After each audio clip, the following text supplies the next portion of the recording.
Àlàáfíà inú láyọ̀ ló pọ̀lẹ́ àlàáfíà inú láyọ̀. Àlàáfíà inú láyọ̀ ló pọ̀lẹ́ àlàáfíà inú láyọ̀. Àlàáfíà àmẹ́lẹ̀ sọ́jígà sọ́gà odó benú láyọ̀. Àlàáfíà àmẹ́lẹ̀ sọ́jígà sọ́gà odó benú láyọ̀. Àlàáfíà inú láyọ̀ ló pọ̀lẹ́ àlàáfíà inú láyọ̀.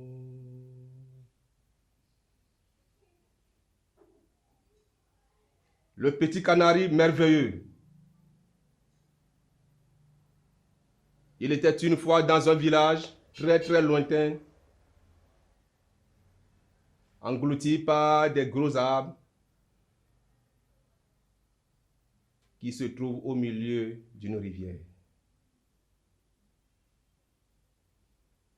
Bafo, c'était une petite fille mal élevée. Elle passait tout son temps à se bagarrer avec ses camarades et refusait catégoriquement de travailler. Àlàáfíà inú láyọ̀ ló pọ̀lẹ́ àlàáfíà inú láyọ̀. Àlàáfíà bàmẹ́lẹ̀ sọ́jígbà sọ́gà udó benú láyọ̀. Àlàáfíà bàmẹ́lẹ̀ sọ́jígbà sọ́gà udó benú láyọ̀. Àlàáfíà inú láyọ̀ ló pọ̀lẹ́ àlàáfíà inú láyọ̀.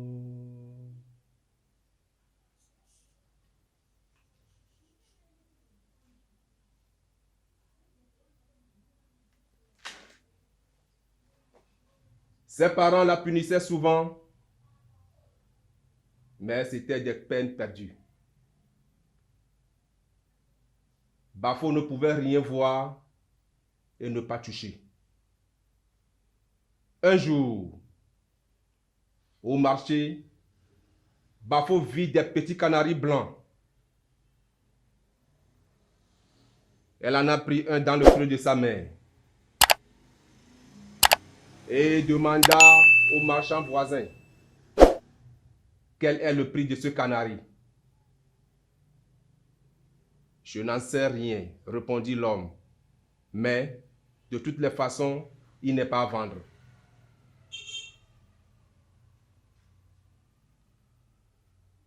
Bafo ne prêtant même pas attention à ce que dit le marchand, elle jeta 20 pièces par terre et s'éloigna avec le petit canari.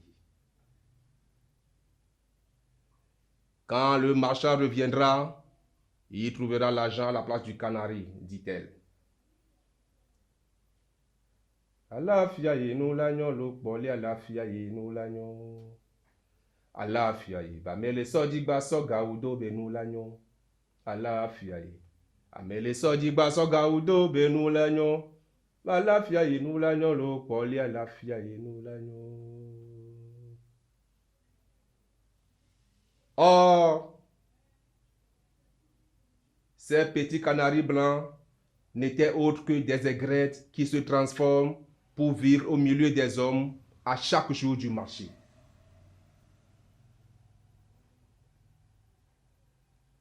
Avant d'entrer sa case, le petit canari blanc redevint aigrette. L'oiseau saisit la petite fille. Il s'envola avec elle jusqu'au sommet d'un grand arbre. Or, ces petits canaris blancs n'étaient d'autres que des aigrettes qui se transforment pour vivre parmi les humains à chaque jour du marché. Avant que Bafo n'atteigne sa case, le petit canari blanc redevint aigrette. L'oiseau saisit la petite fille. Il s'envola avec elle jusqu'au sommet d'un arbre, puis la déposa sur une grosse branche. L'oiseau reprit son vol et disparut. Adivi masenulo angokale oma angokuto nawe. Adivi masenulo angokale we angokuto nawe. Adivi masenulo angokale oma angokuto nawe. Bafo cria très très fort, suppliant aux passagers de prévenir ses parents. Ces derniers accoururent avec leur gros chien noir qui monta sur cet arbre et redescendit avec Bafo. Cette leçon profita à la fillette qui se corrigea de son indiscipline. Mais, par reconnaissance, à chaque fois qu'elle voulait manger son couscous, elle en donnait la première et la dernière poignée à ce gros chien qui l'avait tiré de ce mauvais pas. Badivi masenulo angokale oma bangokuto nawe. Ativi masenulo angokale we. Histoire a été racontée.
Histoire raconte. Histoire raconte. Histoire raconte. Histoire raconte. Il y a longtemps, très longtemps, aussi longtemps que l'on ne puisse l'imaginer, oui, au commencement du monde, lorsque Dieu créa le ciel et la terre, vivaient dans une contrée très lointaine, à perte de vue humaine, trois amis. Je dis bien, vivaient dans une contrée très lointaine, à perte de vue humaine, trois amis. Les trois amis étaient le vautour, le calao et la poule. Un jour, les trois amis tombèrent tous malades. Le premier souffrait de la calvitie. Le deuxième souffrait d'une anomalie au bec.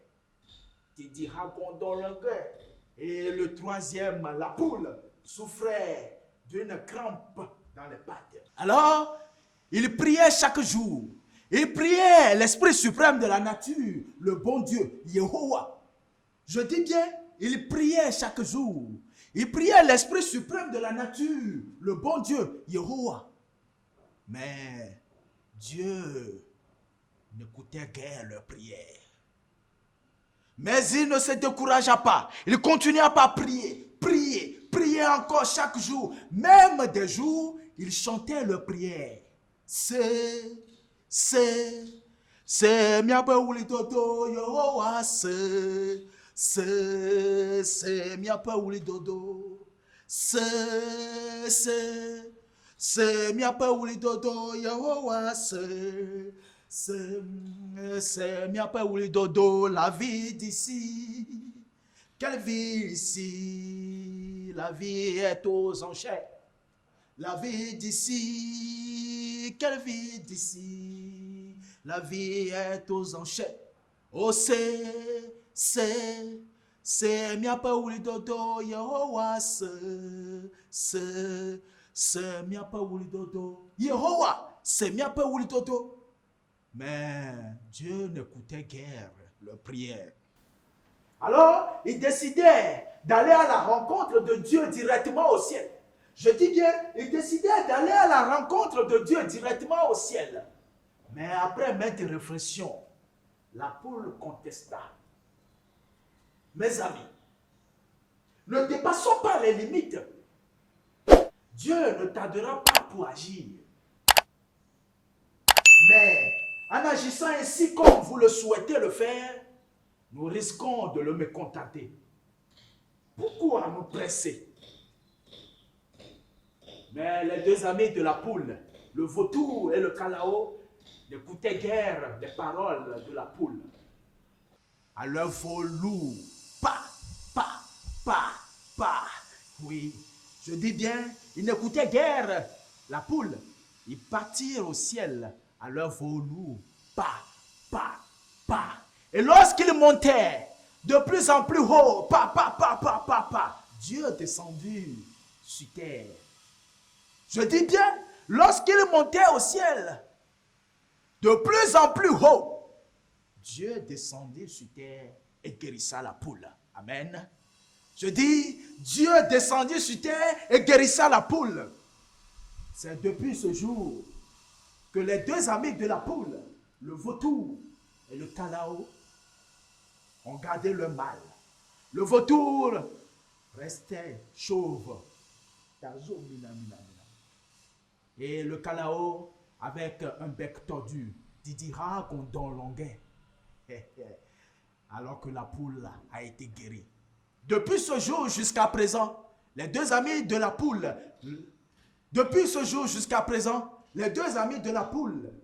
le vautour et le calao, continuent pas à errer.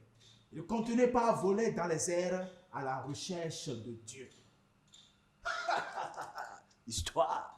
Adoro, adoro, adoro.